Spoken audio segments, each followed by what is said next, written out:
We know that the Torah have 4 parts: Pshat, Remez, Drash, Sod. Literally, Pshat is a simple understanding, literal understanding.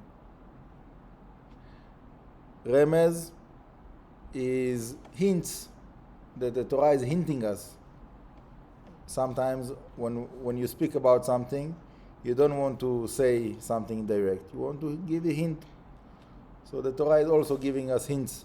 What is the right thing? What is the wrong thing? Some people, they are saying that the Remez is the Gematria and all kinds of Rashi Tevot, Sofei Tevot, that this is the definition of Remez.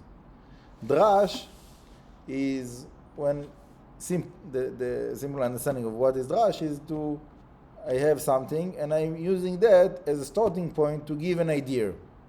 I'm saying a pasuk, and I'm using the pasuk as a starting point, as a foundation, to say a drasha on that pasuk. This is the pshat of the drash. What is the sod?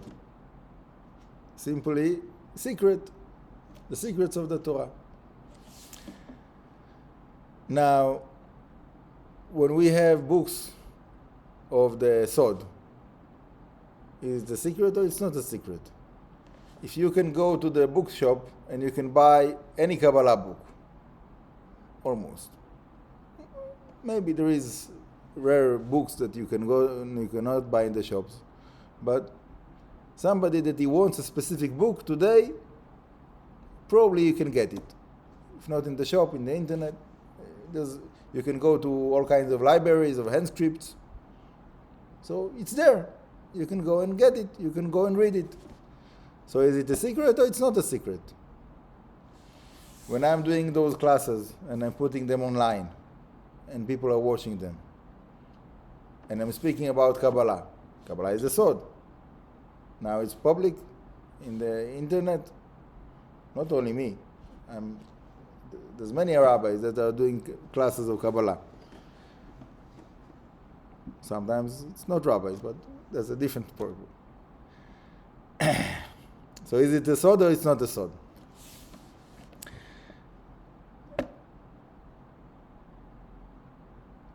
So the introduction of the book of the Arizal, the main book, Etz Chaim, the introduction there, Rabbi Chaim Vital is dealing with this problem.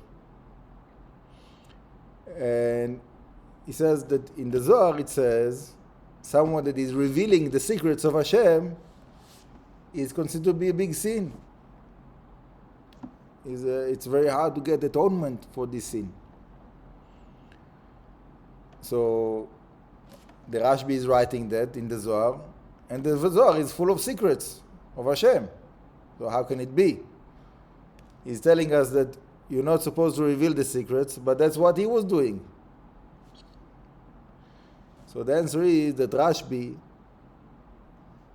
is Na'ed Doresh Na'ed Mekayem. He is living according to the standards of what is speaking. He's not only speaking, he's also performing. He's also acting according to these principles.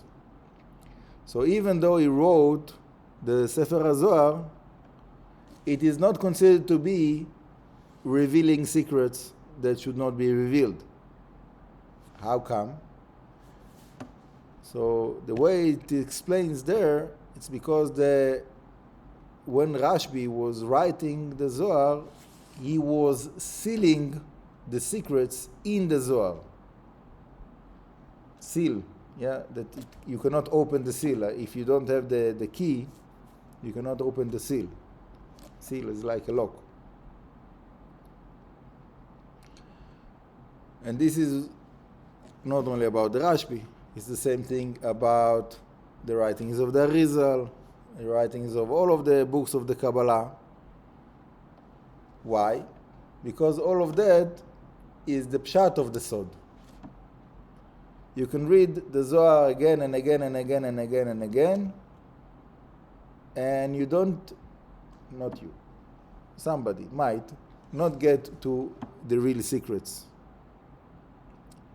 because it's just reading the pshat of the Zohar. He's reading that like a story.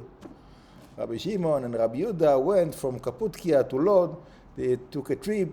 They sat under the tree and they saw a raven that was calling.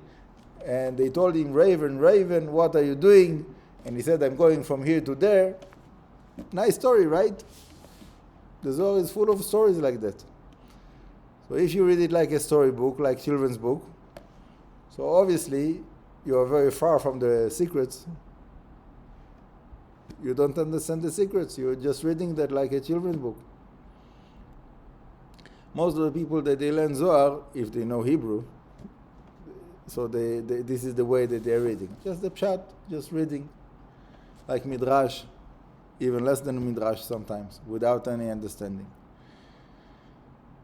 When I was learning Zohar with my rabbi, that I learned Kabbalah with him, Vichai Shlita, so he would take an article of Zohar and he will read it first time, second time, third time, without saying anything.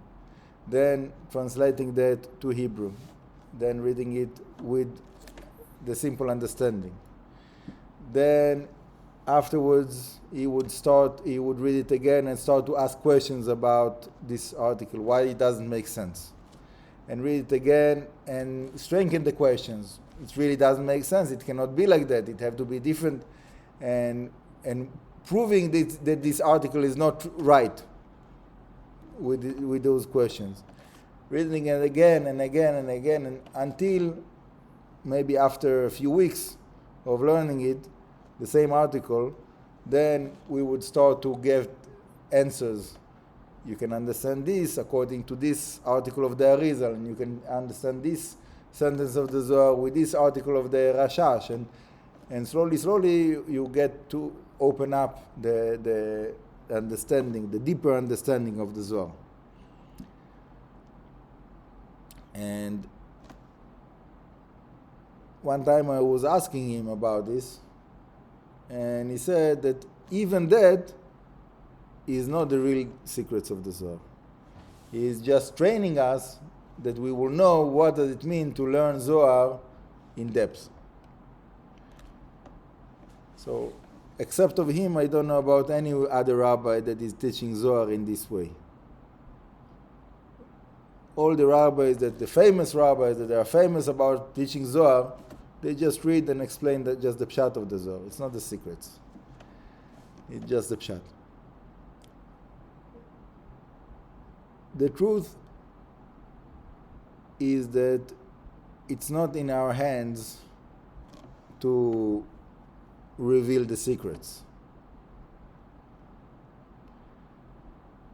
Because it's not in our hands to know the secrets.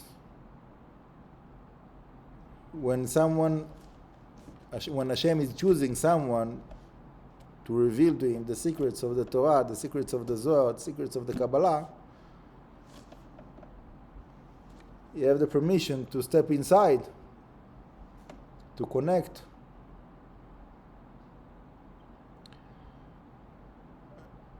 So this is something that is, in one hand, we can calm down, can relax. In the other hand, it's like a little bit disappointing. So with all of that efforts, we didn't really get to learn Kabbalah. So for me, this is the reason that I'm doing this whole program of the Kabbalistic meditations, is specifically for that. Because the experience of the Kabbalistic meditation is obviously based on the learning. This is all of the classes that I'm doing. But the experience is an experience that is not something that can be verbal. Every person has his own experience within his meditation. And this is the secret. The secret is the personal connection that you have with Hashem. So if it's not the same, but if somebody is telling his friends about his personal relationship with his wife, it's not nice. It's not sanua. You have to be modest. You have to respect the relationship. To respect the relationship is that you don't speak about it with other people. It's only between you and your wife, or wife and husband. So in a similar way, obviously very different, we have to respect the relationship that we have with Hashem and to keep it private. When you have a rabbi, so sometimes you need to consult your rabbi about something, etc. But generally, it's something that you have to keep private and secret.